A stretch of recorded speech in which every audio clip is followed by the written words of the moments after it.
Så lover jeg ham, og han har det bare dårligt, fordi han ikke, fordi han har en aftale, så holder han. Det kan, ja, nu er han håndværker, men så vidt det nu er muligt, ikke også? Det er blevet bag det sidste år, det vil jeg sige. Det er blevet bag det her.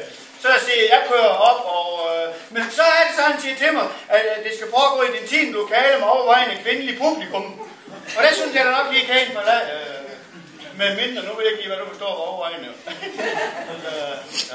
Så jeg vil nok ikke lige så klar til det, som jeg var, dengang jeg kom ind. Kunne vi lave en aftale på den tidspunkt, eller? Ja, det er okay. Kan vi godt det? Ja, det kan vi godt. Det er jeg glad for, tak for det. Fordi nu har jeg ellers lige ved, fordi han har sagt det ud til sådan lidt kontrainspireret lakkelæger. Det er svært lige en lørdag eftermiddag lige at rende lige op i godt. Jeg ved, jeg kender dig, det ved jeg bare. Han er for Viborg, det er han ikke. Nej, jeg ved bare. Vil du have noget, må jeg lige gå hen under lampen der i lyset, skærer der lige. Dine er spænd over for forvej. Jeg kan også skrue op, hvis der er. Nej, så det er ikke, fordi så kan jeg se de andre også der.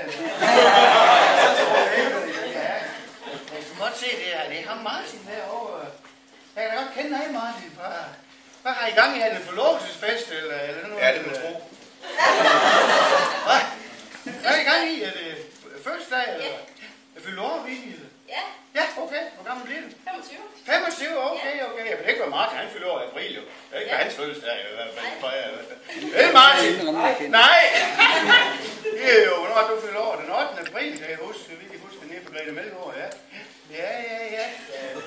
Ja, det er der omkring. Nej, det kan man jo ikke, når man bliver 30, jo. Det er godt, at det tager et halvt år at vente til det. Nå, Martin! Tillykke med fødselsdagen, da. Også dig, Vinnie. Lige klapper bagefter.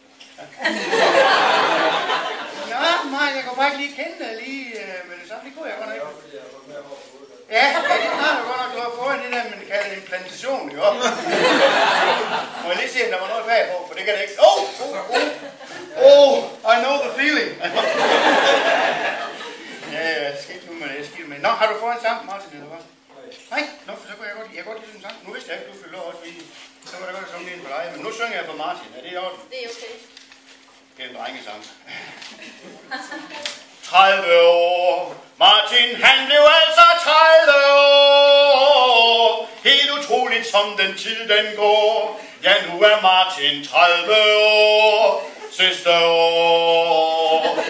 Og han bare 29 år. Jeg skriver også sang, hvis der er nogen, skal have. Men nu er han altså 30 år. Og moden som en rockefår. Han har altid været lidt frisk, det må man sige. Ja, hvor er han frisk. Men det friske, det er slet ikke helt forbi, selvom han altså blev de 30 år. Han er stadig i sin første vår. Du skal bare sige hvornår, så står han der, det gamle skår. Vinnies gamle potteskår.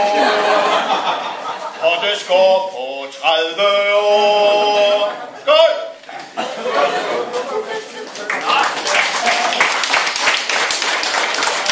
Tak for det. Nå, Martin, det er godt nok dejligt at se dig igen, det må jeg sige. Du holder dig godt. Jeg kan godt se det. Jeg kan godt være, det lyder så mærkeligt, at jeg ikke lige kunne kende dig, men det er nok fordi, du holder dig så godt, som du gør jo. Altså. Der er også mange, der ikke kunne kende Tollermanden, når de gav dem op, jo. Men du holder dig godt, og hvordan går du blevet elektriker, har jeg hørt? Ja, sådan er det jo, det er jo. Men det er altid godt at have en uddannelse. Det kan da godt være, at det ikke lige er job som elektriker, men jeg ved jo ikke at sove på sofaen, jo. Så sådan er det. Det kommer ikke på, hvordan det går med mig. Ja, selvfølgelig. Ja, det er klart. Ja, en gang imellem, så skal man jo sove på sofaen, det er klart. Nå, man må ligesom arbejde efter forholdene, sådan er det her. Hvad så med badminton? Er du stadigvæk i gang med badminton der? Hvordan går det, formand? Har vi formanden med også? Hvem var det, han har formand. Det er jo klart, man gør ikke noget i HF badminton uden formanden med. Hold kæft, det er godt nok en ordentlig. Det er da utroligt. Nå ja, vi har formanden med. Nå ja, men det er jo Martin, han har jo slidt sine første badmintonsko og smager sin første ketchup i forvang, jo. Ja, det ved jeg nemlig godt, fordi det med at stå på fødder, det brugte du ikke så meget tid på, jo. Han er jo forvangsspiller HF i FO. Af hjertet. Hvad spiller du på gang om ugen nu? Ja, træner du nogle hold stadigvæk? Nej. Men altså, hvis der er en træner, der bliver syg, så ringer det formanden. Du, Martin, jeg er på vej. Jeg kommer nu. Og han kan også se, at vi er dommer, hvor du sidder også i bestyrelsen, har jeg set. Ja. Ja, det har jeg sgu godt nok ikke regnet med, dengang jeg så dernede. Han har jo gået i dagpleje nede ved Grete Melgaard. Det er første gang, jeg så, der kom han på sådan en 3-hjul skubber der. Jeg har regnet med det, han kom ned til bestyrelsen op i HFIF, hva? Der er godt nok også om det, der foregår. Det er også ligesom på en 3-hjul skubber deroppe. Det er fordi, de skal have formanden på os. Jo, men han kan godt lide det. Han kan godt lide det der med at være hjemme, og han er jo lidt sådan en tryghedsnarkoman. Det er meget tryghedsnarkoman. Og det er han. Han er lidt sådan, helst være blandt folk, han kender, og helst ikke sådan komme for langt. Altså, at komme til Viborg, det er sindssygt, altså. Det er jo et andet kontinent, det her, altså. Og han er ikke kommet op, hvis ikke vejen gik til Forvang. Direkte.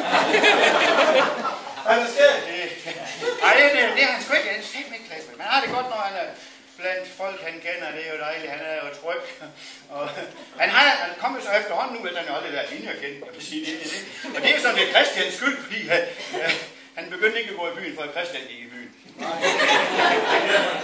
Jeg var ikke klar over, hvad det var.